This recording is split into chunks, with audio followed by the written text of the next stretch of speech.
Unapokutana na mtu kwa mara ya kwanza ambaye amefanikiwa, epuka mambo haya yafuatayo. Inaweza kukuharibia na ukajikuta kama ulikuwa unataka connection kwake kapotea. Jambo la kwanza, epuka sana kujisifia. Watu huwa wanafunga milango kwa arrogant people, watu ambao wanajisifia sana. Yani unajisifia aidha kwenye career yako, kwenye elimu yako, kwenye ujuzi ulionao, labda una kipaji fulani unajisifia kiasi kwamba unahisi kwamba unapokuwa unajisifia sana mbele yake unakuwa unatengeneza value.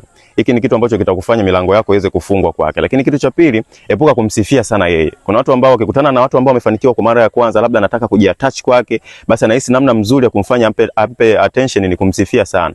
Uweze amini watu wengi hasa ambao wamefanikiwa, unapokuwa unawasifia sana on the spot, hasa ikiwa ni mara yako ya kwanza kukutana nao, wanakuwa wanatengeneza tafsiri tofauti. Pengine wewe lengo lako sio baya, lakini wao wanaweza kusema ina maana ananisifia kwa sababu nimevaa vizuri, kwa sababu nina gari, kwa sababu labda nina nyumba nzuri. Pengine nisingekuwa navyo hivyo, huyo mtu asingenipa value. Kwa hiyo epuka sana kumsifia bila sababu.